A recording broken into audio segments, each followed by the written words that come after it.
विशेष रूप से उनकी मांग एक पहले तो ये थी कि कानूनों को निरस्त करना।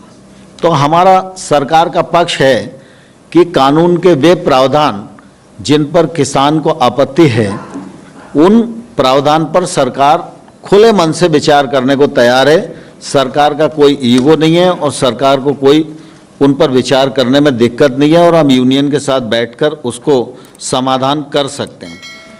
फिर दूसरा, कुछ लोगों का बातचीत में बात आती थी कि ये कानून वैध नहीं है, क्योंकि कुछ लोगों ने ऐसा बता रखा था कि कृषि राज्य का विषय है और केंद्र सरकार उस पर कानून नहीं बना सकती। तो हम लोगों ने उनको बैठक में भी संतुष्ट करने की कोशिश की और हमने कहा कि केंद्र सरकार को ट्रेड के लिए कानून बनाने का अधिकार है और हमने ट्रेड से संबंधित ही अपने कानून को सीमित रखा है और एपीएमसी इस कानून से कहीं भी प्रभावित नहीं होती, एमएसपी भी कहीं भी प्रभावित नहीं होती।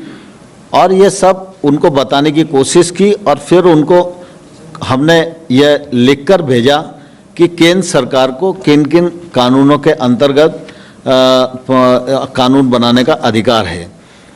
इसी प्रकार से बातचीत में ध्यान में आता था कि उनको ऐसा लगता है कि ये नया जो ट्रेड एक्ट आया है, इस एक्ट में उनकी जो एपीएमसी है वो प्रभावित होगी, क्योंकि उन्हें लगता था कि बाहर टैक्स नहीं होगा और एपीएमसी के भीतर टैक्स है, तो धीरे धीरे ये मंडियां दिक्कत में फंस जाएंगी। तो हम लोगों ने उनसे कहा कि वैसे तो कुल मिला के जो टैक्स लगता है जब किसी भी ट्रेड पर, तो व्यापारी टैक्स की वसूली किसान से ही करता है। अगर टैक्स नहीं लगेगा इसका फ़ायदा अंततोगत्वा किसान को होगा। लेकिन फिर भी अगर आपकी आपत्ति है तो हम लोग इस पर विचार करने को तैयार हैं और इस आशंका पर हम लोगों ने प्रस्ताव दिया कि राज्य सरकार निजी मंडियों के रजिस्ट्रेशन की व्यवस्था भी लागू कर सकेगी और साथ ही ऐसी मंडियों पर राज्य सरकार जो मंडी के भीतर का टैक्स है उसके हिसाब से ही वो बाहर की प्राइवेट मंडी पर भी टैक्स लगा सकेगी। तो उनकी इस आशंका को भी निर्मूल करने की हम लोगों ने अपने प्रस्ताव में कोशिश की है। हमारे एक्ट में ये प्रावधान था कि पैन कार्ड से ही खरीद हो सकेगी।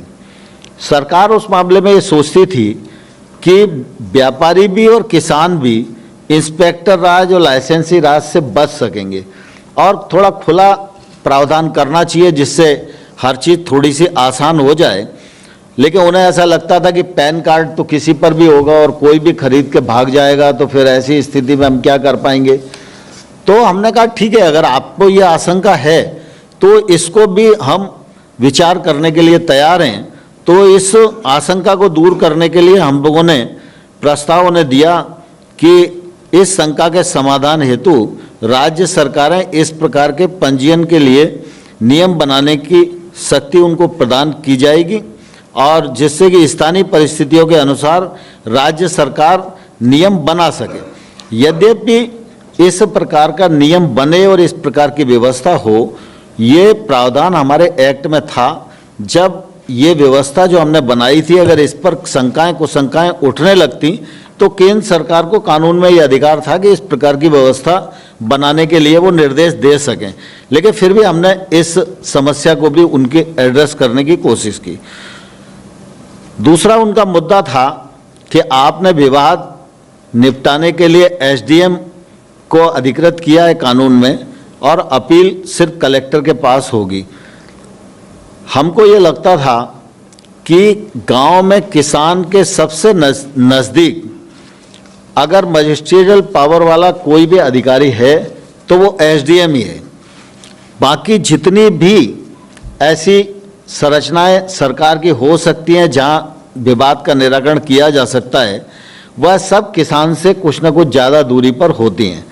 और जुडिशली के क्षेत्र में हमें लगता था कि छोटा किसान है, छोटा व्यापार होगा, छोटा एग्रीमेंट होगा, तो वो कोर्ट में जाएगा तो कोर्ट में फिर वकील भी बहुत अच्छा करना पड़ेगा, तमाम कागज पत्र लगाने पड़ेंगे, और न्यायालय को तो कहा नहीं जा सकता कि आप इतने दिन में निर्णय दो, और समय लगेगा, न्यायालय पर काम का बोझ भी ज़्यादा है। इसलिए हमें लगता था कि एसडीएम को हम निर्देश कानून में बांध सकते हैं, इसलिए एसडीएम का विषय रखा था। लेकिन उन लोगों को लगता था कि न्यायालय में जाने की सुविधा होनी चाहिए। तो हम लोगों ने इस शंका के समाधान के लिए भी हमने यह प्रस्ताव में दिया कि भाई न्यायालय में जिस किसान को जाना हो तो ये विकल्प भी हम दे सकते हैं, इसमें कहीं कोई दिक्कत नहीं है। फिर कृषक का मूल्य आश्वासन एक्ट के अंतर्गत कृषक और प्रोसेसर के बीच में जो एग्रीमेंट होगा, तो उनको लगता था कि ये एग्रीमेंट रजिस्टर्ड होना चाहिए। तो हम लोगों को इस पर भी कोई आपत्ति नहीं थी, और हमने उनको कहा कि भाई राज्य सरकारों को ये अधिकार देते हैं, और जब तक राज्य सरकार रजिस्ट्रीकरण की व्यवस्था नहीं बना पाती है तब तक कोई एग्रीमेंट होगा तो लिखित में उसकी प्रतिलिपि हस्ताक्षर होने के 30 दिन के भीतर एसडीएम कार्यालय में जमा करना पड़ेगी, जिससे वो दस्तावेज सरकार के अधिकार क्षेत्र में रहे। फिर वो एक बात ये भी आती है बड़ा जोर शोर से, और मीडिया के सामने भी कहा जाता है कई बार कि किसानों की भूमि पर बड़े उद्योगपति कब्जा कर लेंगे। वैसे तो कॉन्ट्रैक्ट फार्मिंग काफ़ी लंबे समय से गुजरात में, महाराष्ट्र में, हरियाणा में, पंजाब में, अनेक कर्नाटक में, अनेक राज्यों में चल रही है। अभी तक कभी ऐसा अनुभव आया नहीं। लेकिन इसके बावजूद भी हम लोगों ने इसका प्रबंध पहले से एक्ट में कर रखा था। कानून में ये प्रावधान किया गया है कि इस कानून के अंतर्गत जो एग्रीमेंट होगा वो प्रोसेसर और किसान की फसल के बीच में ही होगा। किसान की भूमि से संबंधित कोई लीज, पट्टा, करार, ऐसा कुछ भी इसमें हो नहीं सकता। दूसरा, हम लोगों ने ये भी कहा था कि अगर दोनों लोग करार करते हैं और फसल का प्रकार ऐसा है कि किसी भी प्रकार की अधोसंरचना खेत पर खड़ी करने की नौबत आती है, तो ऐसी स्थिति में जब करार समाप्त होगा तो जो प्रोसेसर है अपनी संरचना को वहाँ से उठा के ले जाएगा, और अगर वो तोड़ के नहीं ले जाता है तो उसका स्वामी जो है वो कृषक ही होगा। ये प्रावधान हमने पहले से कर रखा है। लेकिन इसके बाद भी उनके मन में ये शंका थी कि अगर किसी प्रोसेसर ने उस अधोसंरचना पर कोई लोन ले रखा होगा तो वो निकल जाएगा और वो लोन किसान के ऊपर आएगा, तो ऐसी स्थिति में किसान को वो लोन पटाना पड़ेगा। तो हम लोगों ने कहा कि ये हम प्रावधान करने को तैयार हैं कि अगर स्पॉन्सर किसी प्रकार का लोन लेने की चेष्टा उस अधोसंरचना पर नहीं करेगा तो इससे उनकी इस शंका का भी समाधान हो सकता है। दूसरा, वो किसान की भूमि पर कुर्की की व्यवस्था की बात वो लोग बोलते थे कि कुर्क हो जाएगी और नीलाम कर दी जाएगी, तो पहले से ही प्रावधान है, इस प्रकार की कोई संभावना नहीं है। लेकिन फिर भी हमने कहा कि अगर कोई स्पष्टीकरण की आवश्यकता है तो वो स्पष्टीकरण का वो भी हम पूरा स्पष्टीकरण देंगे। दूसरा, सामान्य तौर पर एमएसपी की खरीद के मामले में उन सबके मन में ये बात आती थी कि भाई एमएसपी पर खरीद बंद हो जाएगी और होगी नहीं, इसमें कुछ फर्क पड़ेगा। तो आप सबके ध्यान में है, माननीय प्रधानमंत्री जी ने भी इस बात को बोला, मैंने भी दोनों हाउस में इस बात को बोला और सबको आश्वस्त किया कि एमएसपी चलती रहेगी, इस पर कोई खतरा नहीं है। एमएसपी की रबी और खरीफ की जो खरीद है इस वर्ष भी बहुत अच्छे से हुई है, और रबी की फसल की बुआई के समय एमएसपी घोषित कर दी है। एमएसपी को नरेंद्र मोदी जी के नेतृत्व में 1.5 गुना किया गया है। खरीद का वॉल्यूम भी बढ़ाया गया है। पहले गेहूं और धान पर ही खरीद होती थी, अब दलहन और तिलहन पर भी खरीद की जा रही है, और एमएसपी से किसानों को ज़्यादा से ज़्यादा सुरक्षा मिल सके और उसमें अधिक पैसा हम खर्च कर सकें, इस दृष्टि से नरेंद्र मोदी जी की सरकार की प्रतिबद्धता पहले भी थी, आज भी है और आने वाले कल में रहेगी। और एमएसपी के मामले में भी अगर उनके मन में शंका है तो हम लिखित आश्वासन देने को भी तैयार हैं। हम सरकारों को भी दे सकते हैं, किसान को भी दे सकते हैं, यूनियन को भी दे सकते हैं। फिर एक बिजली वाला विषय था। उनको ऐसा लगता है कि बिजली का कोई एक्ट आ रहा है वो किसानों के लिए थोड़ा तकलीफ पैदा करेगा। तो इस मामले में भी हम लोगों ने बहुत स्पष्टता से उन्हें कहा कि राज्य सरकारें बिजली वितरण कंपनियों को वर्तमान व्यवस्था के अनुसार ही सब्सिडी की राशि हस्तांतरित करने की व्यवस्था संशोधन विधेयक में भी रहेगी। इस प्रकार से वर्तमान व्यवस्था में किसानों के संबंध में जैसा चल रहा है वैसे ही चलेगा, कोई परिवर्तन नहीं होगा।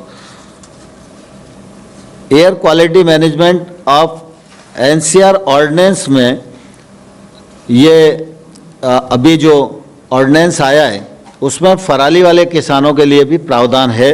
तो हम लोगों ने ये कहा कि भाई हम इससे सहमत हैं और निश्चित रूप से इसका समाधान हम करेंगे। और इस दृष्टि से हम लोगों ने एक पूरा प्रपोजल बनाकर उनको कल दिया। उन लोगों ने विचार विमर्श भी किया और फिर भी कुल मिला के उनके सारे जो प्रश्न हैं उन प्रश्नों का उत्तर देने के बाद भी आखिरी में वो लोग किसी निर्णय पर नहीं पहुंच पा रहे हैं। इसकी निश्चित रूप से मेरे मन में भी काफ़ी कष्ट है, क्योंकि किसानों का विषय है और किसान ठंड में इतनी बड़ी तादाद में यहाँ पर बैठे हुए हैं और कोविड का संकट भी है।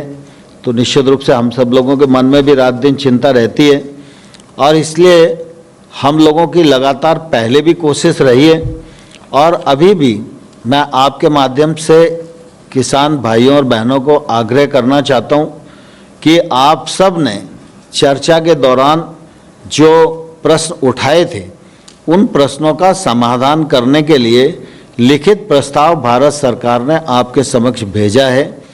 आप उन प्रस्ताव पर विचार करें और आपकी तरफ से जब भी चर्चा की स्थिति के लिए कहा जाएगा भारत सरकार एकदम चर्चा के लिए तैयार रहेगी।